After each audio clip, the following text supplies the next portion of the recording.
Hello guys, welcome to my new video. An moनसे गोदान video नोंथांमोनखौ गोदान बरायनानै लायरायलायबाय लोगोफोर थादो आरोना लोगोफोर आंनि दिनैनि भिडिअआ माबायदि जायो ओमफ्राय नायनोसै आं मा मा सेयार खालामनो हायो आरोना लोगोफोर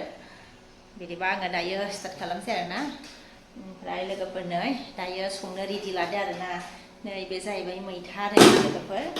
ओमफ्राय नै नाया ओमफ्राय आङो दायो बेखौ सायखांबाय आरोना मैथाखौ ओमफ्राय दायो सुनानै रेडि खालामनोसै आरोना लोगोफोर बेनिफ्राय संनोसै ओमफ्राय लोगोफोर नै नाखौ एवगासिनो दं आरोना दायो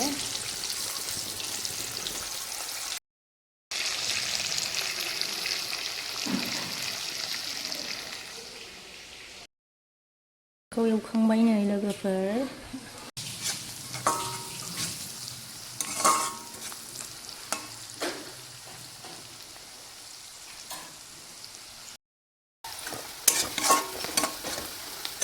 सामब्रामखौ एसे एवना लाबाय आरोना लोगोफोर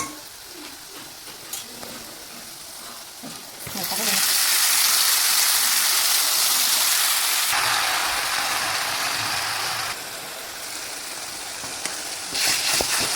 दै होनोसै लोगोफोर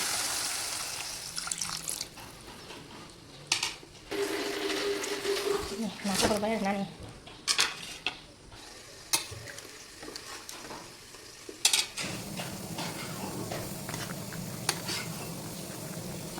मैथाजों ना आरोना लोगोफोर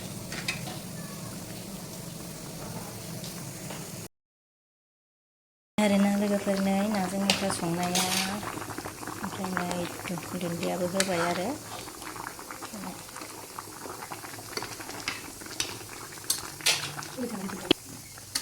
मबाइलाव बिदिनो गोमो नुयो माबा गोदांदां नुयो आरोना ओमफ्राय मोगथाङाव साबसिन नुयो आरोना गोमोनो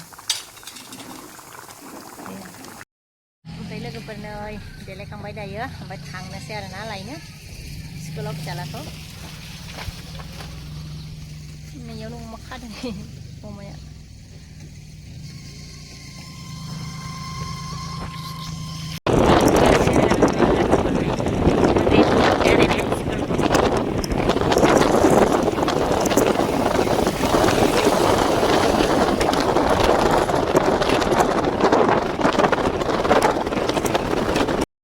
फिसालाया जनानै दंगासिनो आरोना नेगासिनो दङ जों दायो लोगोफोर माने आंनि फिसालाया गग्रोदों आरोना लोगोफोर ओमफ्राय बिब'नि फिसालाया गथ'वाखै नै बिदाखौ नेगासिनो आरोना गावहा सुथि जाबाय गावना गबाय आरो लोगोफोर ओमफ्राय नै दा बिदाखौ नेगासिनो दङ खेबनायनि खारदों आरोना नै फिसालाया लोगोफोर